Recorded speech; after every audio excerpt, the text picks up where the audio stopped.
Hello students. आज हम करने जा रहे हैं इकोनॉमिक्स का एक बहुत ही important topic, economics as a basis of social justice and social welfare. कि इकोनॉमिक्स से हम कैसे social justice and social welfare provide करा सकते हैं। सोशल जस्टिस का मीनिंग क्या है? सोसाइटी में इक्वालिटी होनी चाहिए।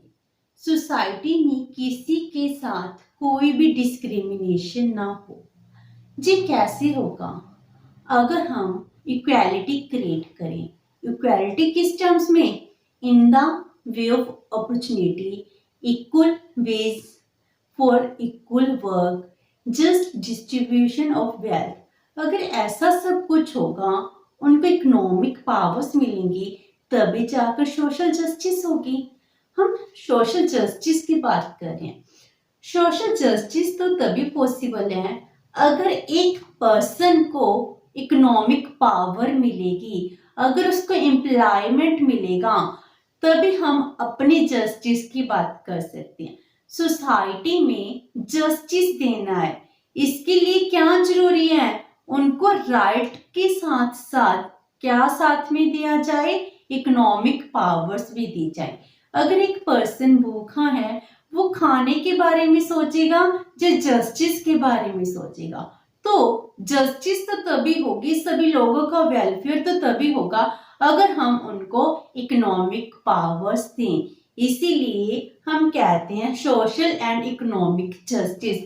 अगर सोसाइटी में जस्टिस देनी है तो लोगों को इक्वालिटी देनी होगी, हर एक काम में इक्वालिटी होगी, अपॉर्चुनिटीज इक्वल होंगी, इक्वल वेजेस होगा, सबके बेसिक नीड्स हैं वो फुलफिल हो, तभी जाकर क्या होगा? सोशल जस्टिस होगा। ये कंसेप्ट किसके साथ रिलेटेड है?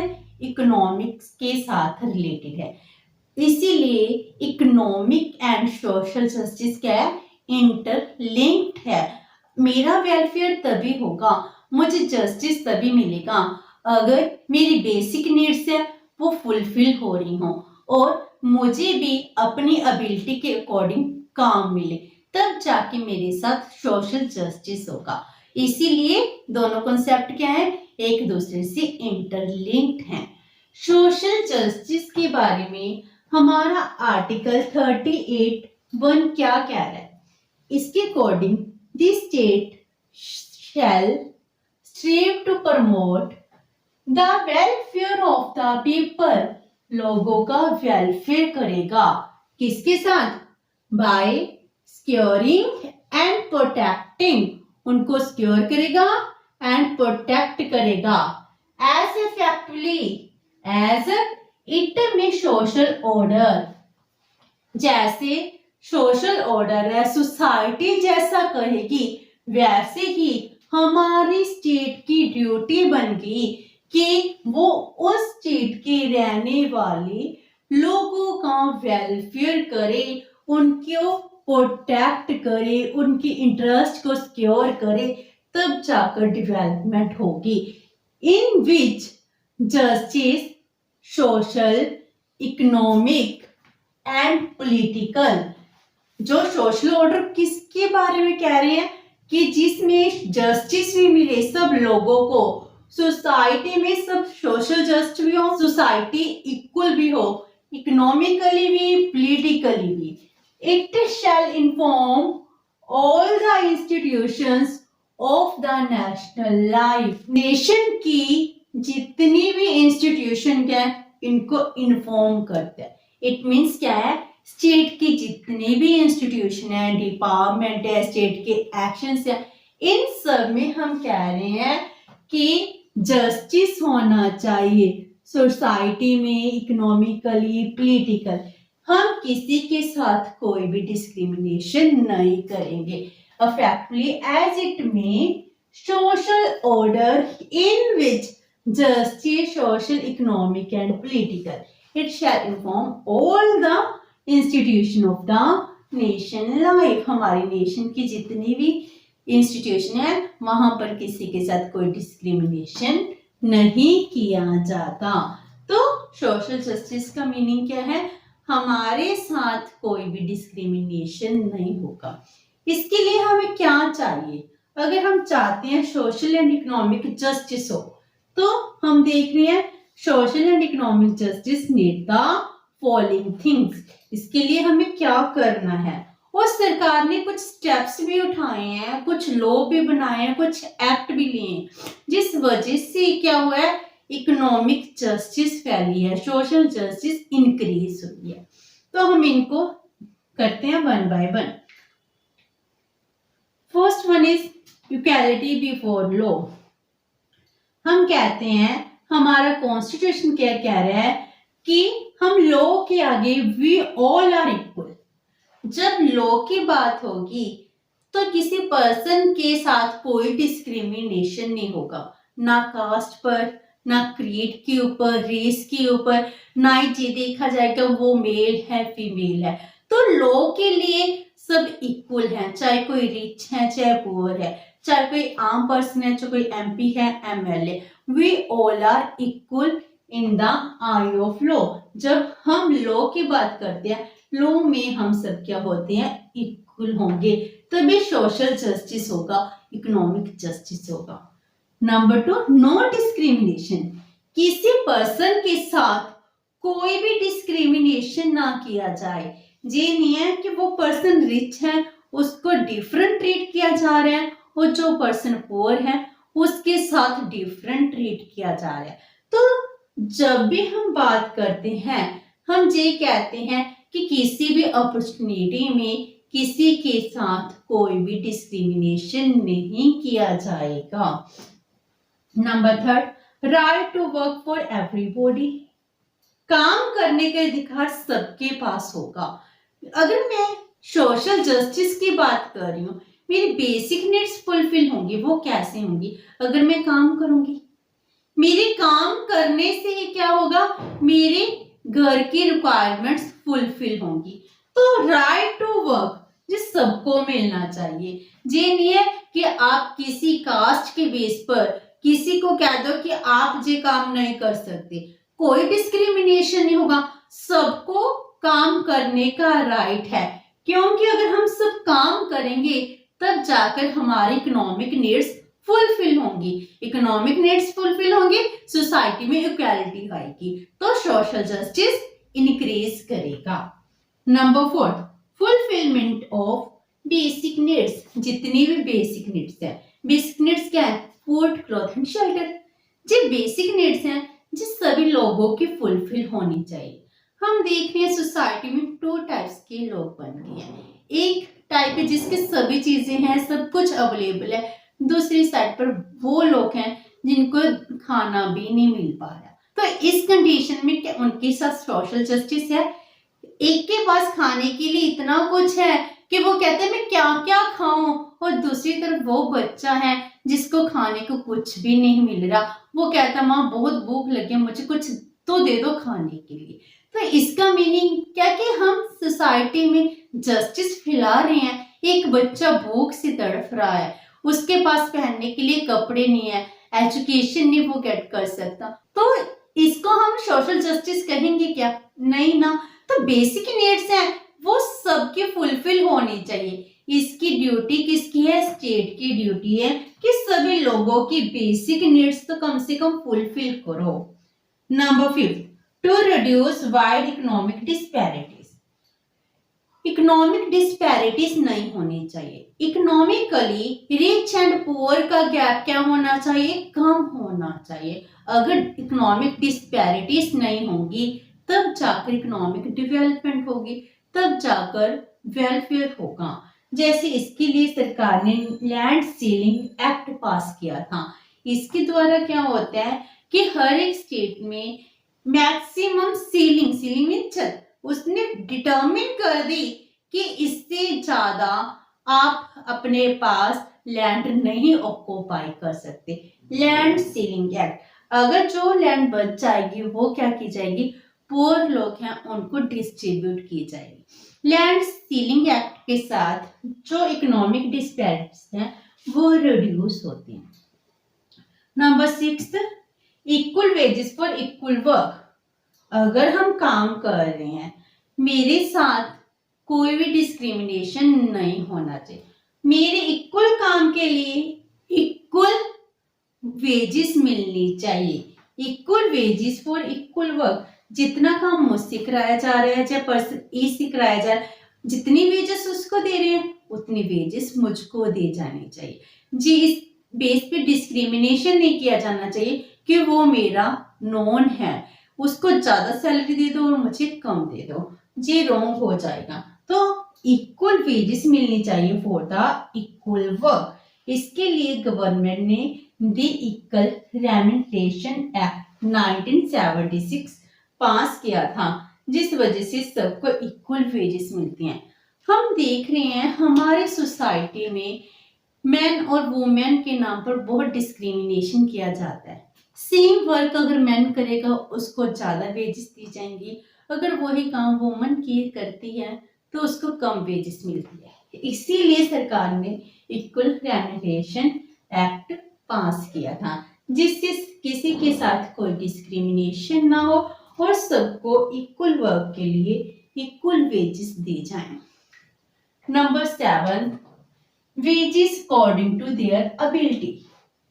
हर एक पर्सन की वेजेस कितनी होनी चाहिए, उसकी सैलरी कितनी होनी चाहिए, उसका रेम्यूनरेशन कितना होना चाहिए अकॉर्डिंग टू हिज एबिलिटी। अगर कोई पर्सन ज्यादा एबल है, उसमें ज्यादा क्वालिटीज हैं, उसकी एबिलिटी ज्यादा है, तो उसको ज्यादा वेजेस दी जानी चाहिए। ऐसा नहीं है कि हायर पोस्ट है, हायर पोस्ट में किसी पर्सन की एबिलिटी नहीं है, उसको बिठा दो और उसको ज्यादा वेजेस दे दो। किस बेस पर? क्योंकि वो मेरा नॉन है। इस बेस पर हम क्या करते हैं, एक कम एबिलिटी वाले पर्सन को हायर पोस्ट पर ले जाते हैं और ज्यादा वेजेस देते हैं, और जिस पर्सन की ज्यादा एबिलिटीज है उसके हम प्रमोशन नहीं करते, उसको उसी लेवल पर बैठाए रखते हैं और उसकी वेजेस भी कम होती हैं। तो ऐसा करने से क्या होगा, डिस्क्रिमिनेशन क्रिएट होगा। तो वो कह रहे हैं वेजेस मिलनी चाहिए हर पर्सन को अकॉर्डिंग टू हिज एबिलिटी। जो पर्सन जितना काम कर रहा है उसको उसके अकॉर्डिंग भी रेम्यूनरेशन मिलना चाहिए। अगर ऐसा होगा तो economic and social justice increase होगी। Number 8, just distribution of wealth. Wealth क्या होनी चाहिए, इक्वली डिस्ट्रीब्यूशन होनी चाहिए। लेकिन हमारे समाज में क्या है, वेल्थ तो इन अनइक्वल है, इनइक्वालिटीज बहुत ज्यादा है। टॉप रिचेस्ट पर्सन है वो 53-55% वेल्थ ऑक्युपाई कर रहे हैं। जो बॉटम 20% लोग हैं वो 3-4% ऑफ वेल्थ ऑक्युपाई कर रहे हैं। तो जितनी वैसी इनजस्टिस होगी। तो हम क्या कह रहे हैं, जो हमारी वेल्थ है, देश की कैपिटल है, ये क्या होनी चाहिए, जस्ट डिस्ट्रीब्यूशन होनी चाहिए, इक्वली डिस्ट्रीब्यूट हो, ज्यादा रिच और पुअर का गैप नहीं होना चाहिए। इसके लिए सरकार ने industrial development regulation act establish किया था 1951, जिस वजह से पब्लिक सेक्टर को ज्यादा इंपॉर्टेंस दी जाती है और प्राइवेट सेक्टर को कम इंपॉर्टेंस दी जाती थी जी। 51 की बात है, लेकिन टाइम चेंज होने से आज हम प्राइवेट सेक्टर पर ज्यादा रिलाई करने लग गए हैं। तो फिर सरकार ने MRTP एक्ट लेकर आई, जिस वजह से monopoly restriction trade practice act था, जिसमें हम कहते हैं कि मोनोपोलिस क्रिएट नहीं कर पाएंगे। लेकिन आज के टाइम में तो हर एक इंडस्ट्री अपनी मोनोपोली ही क्रिएट कर रही है। अगर हम कोई एक इंडस्ट्री देखते हैं, वो अपनी हर चीज में, बिजनेस में मोनोपोली क्रिएट कर रही है, तो वो बिल तो सरकार ला रही है कि जस्टिस होगी, तो वो जस्टिस कहाँ हो रही है, क्या जस्टिस इन रियलिटी हो पा रही है? हम इकोनॉमिक जस्टिस, सोशल जस्टिस की बात कर रहे हैं। हम कहते हैं इक्वल डिस्ट्रीब्यूशन ऑफ वेल्थ होगी। देश को आजाद हुए 70 ईयर्स हो चुके हैं, लेकिन आज तक तो हमारी जस्टिस नहीं इंक्रीज हुई। हम पब्लिक सेक्टर में ज्यादा इन्वेस्टमेंट करते थे, आज हम सब कुछ प्राइवेटाइजेशन करते जा रहे हैं। जो मीन्स ऑफ प्रोडक्शन स्टेट के पास थे, आज वो लोगों के हाथ में चले गए हैं, कुछ चंद लोगों के हाथ में जा रहे हैं। प्राइवेटाइजेशन इंक्रीज करती जा रही है। तो इससे सोशल जस्टिस इंक्रीज होगी या डिक्रीज होगी? जो आज के टाइम में सरकार बिल ला रही है, लॉ ला रही है, वो तो सभी कुछ कैपिटलिस्ट के फेवर में ही आ रही है। तो इससे हम क्या कहेंगे कि सरकार का ऑब्जेक्टिव चेंज हो चुका है क्या? सोशल जस्टिस, हमारा कॉन्स्टिट्यूशन कुछ और कह रहा है और सरकार पॉलिसीज डिफरेंट लेकर आ रही है। एमआरटीपी एक्ट है, उसको भी खत्म कर दिया गया कि आप अपने मोनोपोली क्रिएट कर सकते हो। मार्केट में पहले लोगों को कोई चीज है वो फ्री बांट देते हैं, फिर उसके प्राइसेस इंक्रीज कर देते हैं। पहले दूसरी कॉम्पिटिटिव मार्केट है, ब्रांड्स हैं, उनको खत्म कर दो, बाद में अपनी मोनोपोली क्रिएट कर लो। ये स्ट्रेटजी अपना रहे हैं। तो इक्वल डिस्ट्रीब्यूशन कहाँ हो गई? लोगों के साथ इनजस्ट होने लगा। जो प्रॉपर्टी हमारी पब्लिक की थी वो प्रॉपर्टी तो प्राइवेट हैंड के पास चली गई। प्राइवेट हैंड्स के पास है, वही बिलियनियर बन चुके हैं, उनके पास ही प्रॉपर्टी है। बाकी लोग तो कंगाल होते जाते हैं। हमारी सरकार तो कह रही है, हमारा लॉ तो ये कह रहा है कि हमारा पर्पज है just distribution of wealth. Next is end of economic exploitation. हम चाहते हैं कि इकोनॉमिक एक्सप्लॉयटेशन किसी की भी न हो। इकोनॉमिक एक्सप्लॉयटेशन का मीनिंग क्या है? वो ही जैसे जहां बात कर रहे थे, जो देश की वेल्थ है वो कुछ लोगों के पास ना जाए, सब लोगों के पास हो। अगर देश में जो भी प्रोडक्शन की जाती है, उस प्रोडक्शन के बाद जो भी डिस्ट्रीब्यूशन है उसके मेन टू पार्ट्स होते हैं, वेजेस एंड प्रॉफिट। हम क्या कह रहे हैं, अगर प्रॉफिट का शेयर इंक्रीज हो जाएगा तो वेजेस रिड्यूस हो जाएंगे, और वेजेस इंक्रीज हो जाएंगे तो प्रॉफिट कम हो जाएगा। इसीलिए आज के टाइम में उल्टा चल रहा है, वेजेस रिड्यूस करते जा रहे हैं, प्रॉफिट इंक्रीज करते जा रहे हैं। तो इकोनॉमिक एक्सप्लॉयटेशन तो हो ही रही है। लोगों को उसके हक का जितना वो चाहते थे वो वेजेस नहीं मिल रही। तो अगर वेजेस का लेवल इंक्रीज हो जाएगा, प्रॉफिट का शेयर रिड्यूस हो जाएगा, तो लोगों की एक्सप्लॉयटेशन नहीं होगी। Number 10, special protection to the interests of the weaker section. जो हमारा weaker section of the society है उसको स्पेशल प्रोटेक्ट किया जाए। हमारे समाज में सदियों से कास्टिज्म चलता आ रहा है, जिस वजह से कुछ लोग अंडर प्रिविलेज रह गए, उनके साथ डिस्क्रिमिनेशन किया जाने लगा, वो वीकर सेक्शन की कैटेगरी में आ गई। एंड वुमन भी, जो 50% ऑफ द पॉपुलेशन है, वो भी वीकर सेक्शन की कैटेगरी में, क्योंकि वुमेन के साथ भी इल ट्रीट किया जाता था।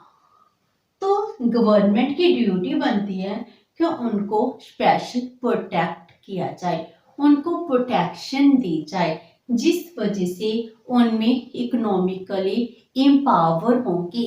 अगर इकोनॉमिकली एम्पावर होंगी तो सोशल जस्टिस इंक्रीज होगा। तो स्पेशल प्रोटेक्शन देना सरकार की ड्यूटी है। इसीलिए तो गवर्नमेंट क्या करती है, रिजर्वेशन कर रही है। एक कैटेगरी में एक वुमन के बेस पर क्या कर रही है, रिजर्वेशन दे रही है। ये रिजर्वेशन का पर्पस क्या है, जो वीकर सेक्शन है उसको प्रोटेक्ट किया जाए। Last one is limited right of to property. Property का राइट क्या होना चाहिए, लिमिटेड होना चाहिए। मुझे ये राइट नहीं है कि मैं बहुत सारी प्रॉपर्टी कंसंट्रेट कर लूं। अगर हम चाहते हैं कि इकोनॉमिक एंड सोशल जस्टिस हो तो प्रॉपर्टी का राइट क्या होना चाहिए, लिमिटेड होना चाहिए। मीन्स ऑफ प्रोडक्शन किसकी होनी चाहिए, means of production most of the time state के साथ बिलोंग करने चाहिए। इस पर स्टेट का ही राइट होना चाहिए, तब जाकर सोशल एंड इकोनॉमिक जस्टिस होगा। ये थी हमारी रिक्वायरमेंट्स, जिससे हम कह सकते हैं कि सोशल जस्टिस हो सकता है। इसके लिए स्टेट को कुछ लॉ लाने होंगे, जिस वजह से हम कह सकें इकोनॉमी में और भी ज़्यादा सोशल जस्टिस हो रहा है। क्योंकि सोशल एंड इकोनॉमिक जस्टिस ये दोनों इंटर रिलेटेड हैं। अगर हम इन लोगों को इकोनॉमिकली एम्पावर कर दें तब जाकर समाज में जस्टिस होगी। अगर आज के टाइम में एक पर्सन वेल एजुकेटेड है, वेल अर्नड है और बहुत अच्छी नॉलेज है, तो उस पर्सन के साथ कोई भी डिस्क्रिमिनेशन नहीं किया जाता। सोसाइटी में जस्टिस तो तभी होगा अगर उसको एजुकेशन दी जाए, ट्रेनिंग दी जाए, एम्प्लॉयमेंट दी जाए, तब जाकर उसके साथ जस्टिस होगा। ये थी कुछ प्रोविजन जिस वजह से हम कहते हैं सोशल जस्टिस इंक्रीज हो सकता है। इसके लिए सरकार भी टाइम टू टाइम बहुत सारे एक्ट लाई है जिस वजह से सोशल जस्टिस इंक्रीज हो गया। ये तो हमारा main economics as a basis of social justice. Next session में हम करेंगे economics as a basis of social welfare. Thank you so much and have a nice day.